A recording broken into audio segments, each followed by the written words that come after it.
Yo, what's up, hoop heads from around the globe? And welcome to another episode of Buzzer Beaters. I am Eddie Aparicio. This is my co-host, Anthony Tuan Corral, and this is Warriors Talks. And we witnessed probably the greatest highway robbery game of all time. That was unbelievable, bro. How It the was Warriors came back to win yes, that game when they yes, had been down multiple times by double digits in that yes, game, multiple yes, times. And not yes, once did they take a lead again until the yes. fourth quarter. And then they ended up winning the game unbelievably. We have a lot of things to talk about. Yes, we do. And Steph Curry played over his minute restrictions Of tonight. course, you knew And he tried to would. limit him to 29. He played well over 34, 35 minutes. And he played well. Al Horford played well. Freaking Kristaps Porzingis. And dude, Draymond Green, that dude showed up. Put the clamps, bro. Dude, Clamps. he's unbelievable what he did against one of the better players in the NBA when he's healthy in Kawhi Leonard. He Yes, shut him down, man. He didn't yes. have any points in the whole fourth quarter until the dunk almost near the end. That Yep. guy, and then he stole the ball from him to essentially steal Twice. the game twice. Dude, Twice. it was an unbelievable team effort. Guy Santos was awesome. He D'Anthony was. Melton had his moments. You had like I said, Kristaps Porzingis, he was unbelievable. Brandon Podziemski had his moments as well, right? He But did. but they all get turnover happy, bro, sometimes. And he's one of the guys. Guy Santos too gets turnover happy. Draymond Green did a little bit time. And then, Curry, of course, he has his moments with the turnovers. But dude, overall, that was an unbelievable game. What are your thoughts, brother?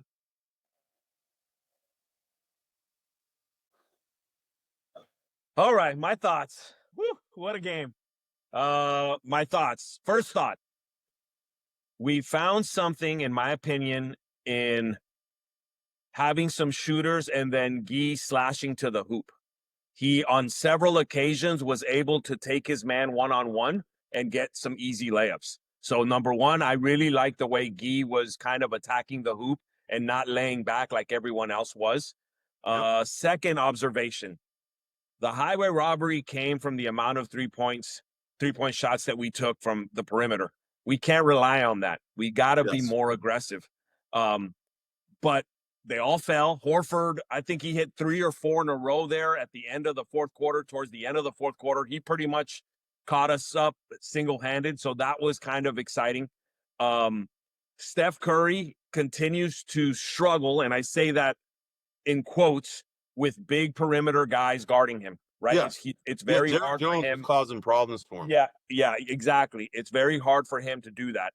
Again, as you mentioned earlier, the turnovers.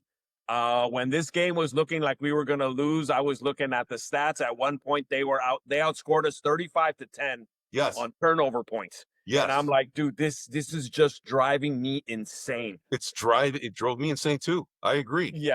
Yeah. So, as you mentioned, I thought Pods had a pretty decent game.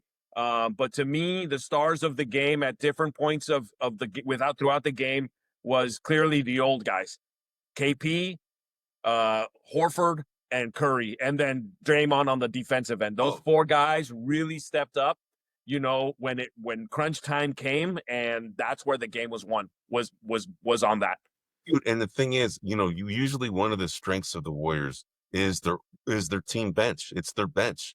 And Correct. the Clippers outscored the Warriors bench throughout the entire game. The Clippers didn't miss a freaking free throw. They're the Yep. best free throw shooting team in the league. Warriors Yep. missed at least 8, I think, shots. I think I looked at the stats. We were like 59% on our free throws. That's amazing. Yeah, because we missed 8 free throws. We were 13 of 21. Yes. 13 of 21, and the Clippers were 17 of 17. And amazingly, the Warriors ended up winning, with the difference being that, the 3-point percentage, they essentially they had 19 3-pointers made. The Warriors did. Clippers had 14. Okay. Now the Warriors shot 46%. The Clippers shot 40% from 3. Overall, they're both teams were shooting very well. Their field goal percentages were in the 50s. Warriors were at 57. Clippers are at 52. Dude, this was a hell of a game, man. This was a hell of a game. I mean, It was high intensity, high pressure. And dude, the Clippers fans, they were feeling themselves. They thought they had it in the bag because multiple times they were leading by 10, more than 10 points. Up to one point, it got to 13 points. And at that point, I'm like, oh my God, it's over, man. It's over. But dude, you got to say something about the heart of a champion, man. The team has a lot of playoff experience. And I think that is the difference, bro. The playoff experience matters. And they didn't choke. They didn't get nervous. They knew what they had to do and they did it. And Eddie, you know what I was visualizing as this was all happening? I'm like, because you're right, it's heart of a champion, but I'm going, we've got the Boston Celtics and the Golden State Warriors combining their powers to win this game, dude. Because that's all, Horford and KP from the Celtics and Curry and Draymond from the Warriors is like double power, dude. Yes. If you remember the Wonder Twins from when we the were Wonder Twin powers activate, right? Yes. Exactly. Wonder Twin powers activate. And those guys went nuts. That was unbelievable, dude. It was fun to watch. Dude, they did not deserve to win that game. And I was getting ready to kind of like write something out and just, I was trying to figure out what should we talk about because I was getting ready for the Warriors to lose. So I had a different caption ready to kind of put something. I just edited it right now, but I had, I was acting like we were going to lose. And then we're going to talk about Kerr's future. We can still talk about that. But then, what are they going to do in the off season? Who should they go after? We're not talking about that today. Not today. Not today. That's for another day. That's for another day because what's on tap for the Warriors? They are playing against the Phoenix Suns on Friday. And that's going to be a hell of a game, brother, because you got Draymond Green against Dylan Brooks, probably the ultimate villain for the Warriors in recent years. Okay, because it had been Chris Paul, it had been LeBron James in the Warriors championship, times, right? But now they're not necessarily the championship team they once were, but they still have a fighting chance because they have number 30 on their team, right? But Dylan Brooks is, he is public enemy number one according to Warriors fans today because of his antics on the court. He's essentially another Draymond Green, but probably a little bit more clunky than Draymond Green is, right? Yes. So little dirtier. He is a little dirtier too. And that's saying a lot because I know there's a lot of fans out there that would consider Draymond to be fairly dirty, but I think Dylan Brooks is a little dirtier. Yes, I agree, man. So we're up, that's who they're facing on Friday. The Suns were a surprising team this year. They're the seventh, right now they're playing for the rights to play against the Oklahoma City Thunder, and in the next segment, we're going to do the walk around the NBA. We're going to do our predictions on the playoffs, right? So even though the playoffs are not set yet, we're still going to do it, right? Because number one seeds are more than likely going to win on both sides. So we don't have to worry about the results of the plans. But anyway, bro, what are you looking out for in particular for the Suns, again, the matchup against the Suns this Friday? So one of the things that I'm looking out for is the recovery on Curry from this game. Yes. And he went over his minutes, which I knew he would, even when I heard Kerr saying, we're going to stop him at 30. I'm like, dude, if this is close and they're going to win, they're not stopping him at 30. So we got to check his recovery. Both him and Draymond. I don't know if you saw, but Draymond tweaked his knee towards the end there, trying to come in for a defensive play. And we need to see what happened there. So honestly, you know what it looked like, dude? A cramp. That's what it looked like. Okay. It looked like a cramp. Hopefully it was just a cramp. Earlier in the game as well, Kristaps, they thought he sprained his ankle. They were commenting on it. He kind of moved kind of weird. His foot kind of slipped. He played the rest of the game, didn't seem anything, but these things have a way. So overall, I want to get a health check when that comes in, right? I do think, in my opinion, and hopefully I'm not jinxing anything, I think the Phoenix Suns are a more favorable matchup than the Clippers were. I think Clippers for the Warriors. Yes. For the Warriors, it was a much harder team. I didn't think they would win. I just honestly did not think they would win. As a matter of fact, you and I talked about last week. I was telling you I'd rather face Portland, than the Clippers because they scare the bejesus out of me. And so kudos to the Warriors. I think that it's a favorable matchup for them. One thing I want to ask you, Eddie, is if they win against the Suns, they pretty much lose any chance to be in the lottery. Yes. Do you care? I do care. I do care because, well, let's put it this way. The thing about this draft is that it's very deep. Okay. Yes. Now, if they miss out on the 12th pick, which could be either your boy Yaxel, right? And then they Yep. might get somebody like a Mata later. Who Yeah. knows, right? Yep. But the Yep. thing is that there's a lot of talent that AJ DeBonsa to me is the one that stands out to me from just Yep. eye test. I was watching that guy very closely. He stood out to me like against everybody else by significant margin to me. Okay. Yep. Now, Yep. now there are other guys that had pretty good tournaments, but I would say that guy, he's the guy. And then after that, the fall off is kind of like significant compared to him, but yet Yep. all the guys after him are similar to each other for the most part from a skill set impact standpoint. So I would say after him, and then probably the guy from Kansas, I forgot his name, Daryl Peterson. Yeah, Peterson. Yeah. Those two guys stand out, and then after that, to me, I know Cameron Boozer is kind of the guy, and he's good, but I don't see him being like a Yeah. multi-year All-Star guy. I just don't see it. I agree with you. A cup, I don't see it either, right? So my whole point of bringing this up, it matters to me, but it only matters if they are able to get the top 2 picks. To me, Gotcha. So yeah, after that, you're willing to pull back and get somebody in the later rounds. right. Right. So, but yeah, you're right. There is some, but dude, as a Warrior fan, dude, this is what we live for, man. We live for the playoffs. We want to see our team, This is do well, absolutely right. right? Yep. And you don't want, they have a puncher's chance, man. They really do. Curry is that player. And if you have, Porzingis and Curry had some great moments in this game against, the Clippers, some great moments. They were like playing off each other, and Porzingis get an awesome bounce pass to Curry on a layup.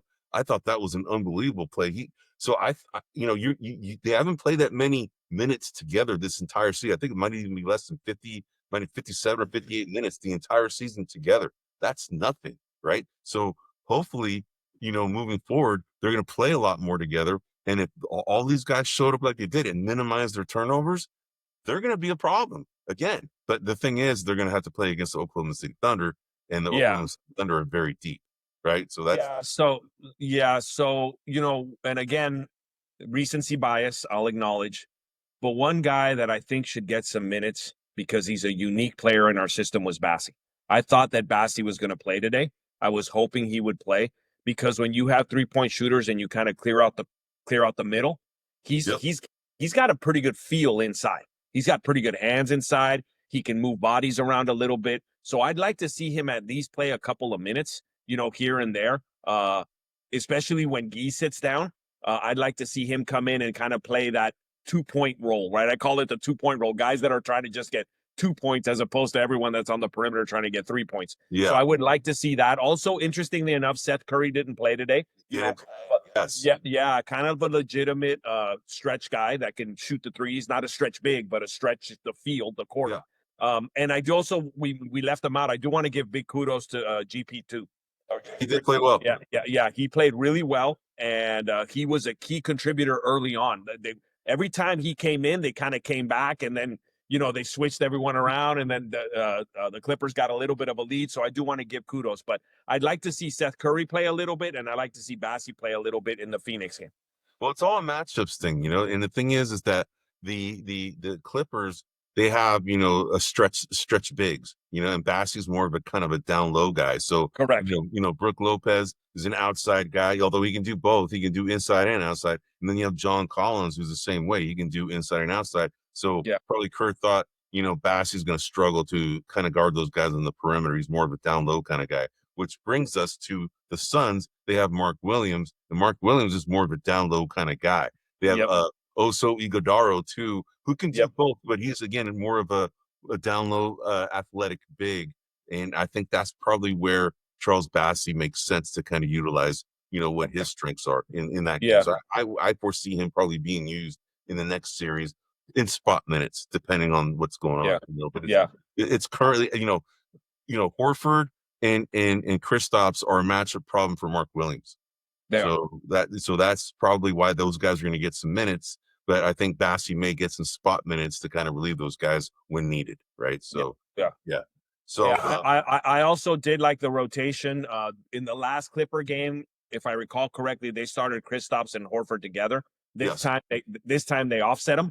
You know, KP started, Horford came off the bench, and I kind of like that because it maintained a little bit of rhythm, you know, throughout. And then when we got to the final minutes, then the two played together, and I thought that was good. So, you know, the other thing that I want to do is I do want to give kudos because if we would have lost, to me, two of the key players for the Clippers that were not Kawhi were Matherin and Catherine is amazing. they both had a very good game off the bench. And if the Clippers would have won, to me they were the reason, right? Because Kawhi's going to get his, you know, Yes. Garland's going to get his, but those two guys had a really good game, and thankfully it didn't bite us in the ass. And as you said, we put on our masks, our hamburger masks, and we stole that. We stole that. Oh, Thing that was total highway robbery, Jesse James style, dude. That was unbelievable, bro. Unbelievable, man. So, Exactly. all right. So we got the Suns. You know that they feature a starting lineup of Devin Booker, Jalen Green, Jordan Goodwin, Dylan Brooks, and Mark Williams. Okay, it's a pretty decent team. You know, Devin Booker being the problem, Jalen Green also being somewhat of a problem as well. But you know, they have a decent bench too because they have Royce O'Neal, they have Grayson Allen, and then Colin Gillespie coming off the bench, and then also Iguodala, who would relieve Mark Williams. So this is going to be a good test again, especially because the Warriors being an older squad, they just played 2 days ago, right when Friday comes, and that's going to test them for their endurance. You know, because now the playoffs, it's every other night, and for a team composed of a bunch of veterans like the Warriors, you know, for the most part, it's gonna be taxing, in my opinion, on them, and we're gonna see how they, you know, how they survive, you know, moving forward. But we know, you know, we all know that more than likely Oklahoma City Thunder, if the Warriors advance against the Suns, they're, you know, I think we're just gonna hope that they can take them to 7, right? That's probably the best case scenario for the Warriors, realistically. Although the puncher's chance says that they could probably win 2, right? The Warriors might advance, right? Because that's the puncher's chance that they have, and that would be a huge story. And dude, if they did that, dude, that would shake up the NBA. And then dude, that would be the biggest story that the Warriors just, you know, took down, you know, Goliath, you know, and essentially the version of the Warriors that back in 2015, the Thunder are being compared to kind of that kind of team a little bit because of the guys, and you know the old guys essentially took them out. That would be an unbelievable story, but that's fantasy land, in my opinion. Well, first let's Phoenix, right? But yeah, that's all point. I would love to be able to dream about that, but first let's get through Phoenix. You know, the Dylan Brooks factor, because we mentioned, you know, we secretly were saying that wherever Dylan Brooks goes, that team seems to do well.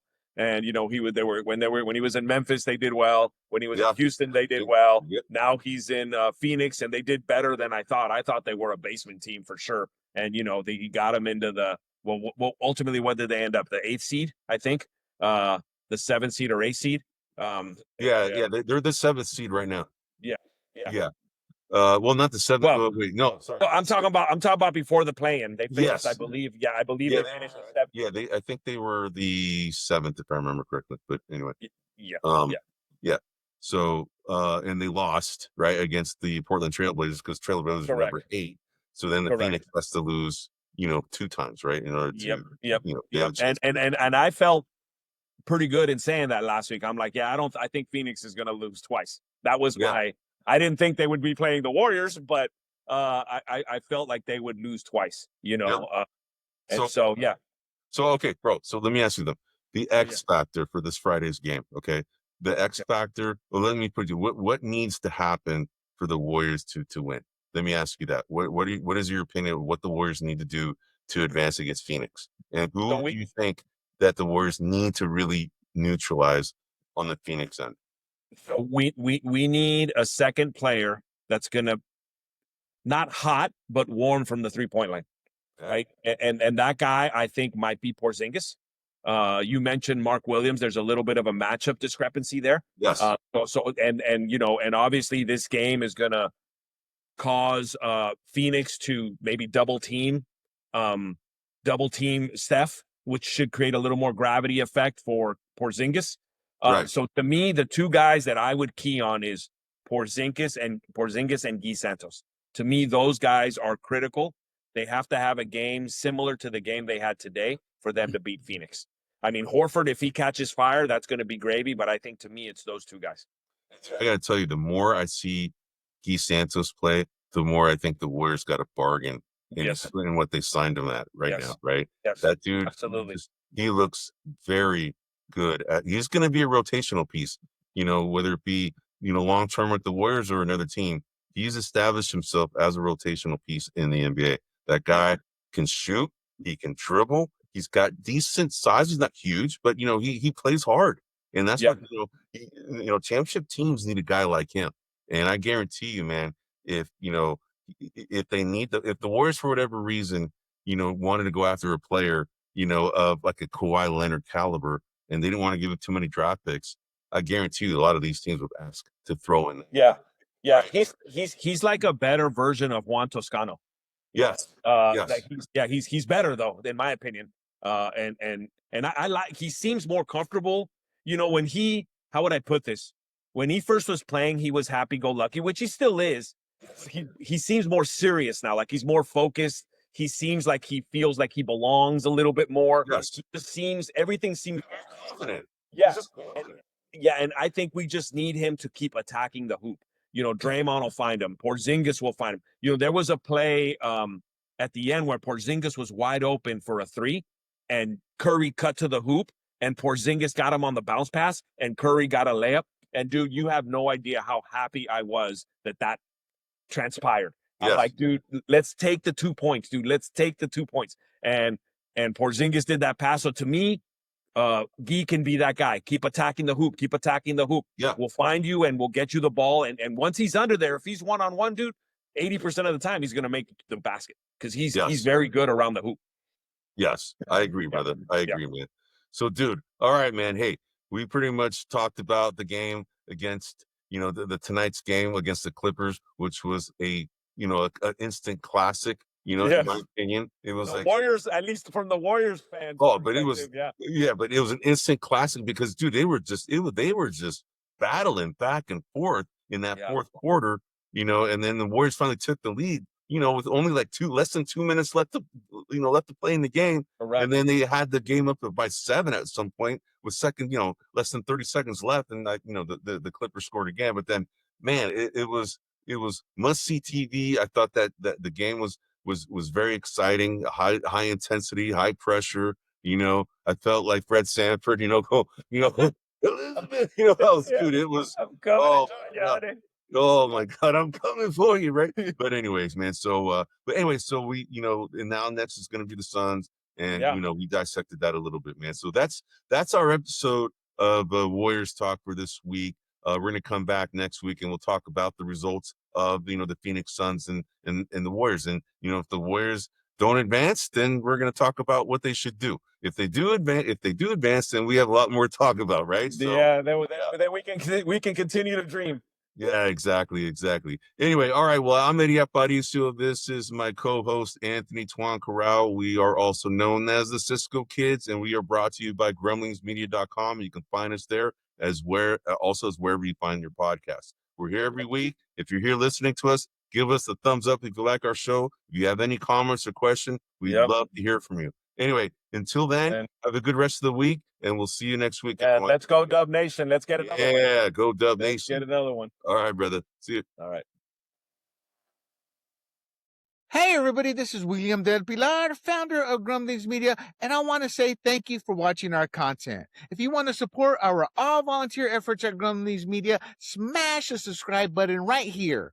100% free, and please consume and share our great content. Click either one of these 2 boxes for more of our work.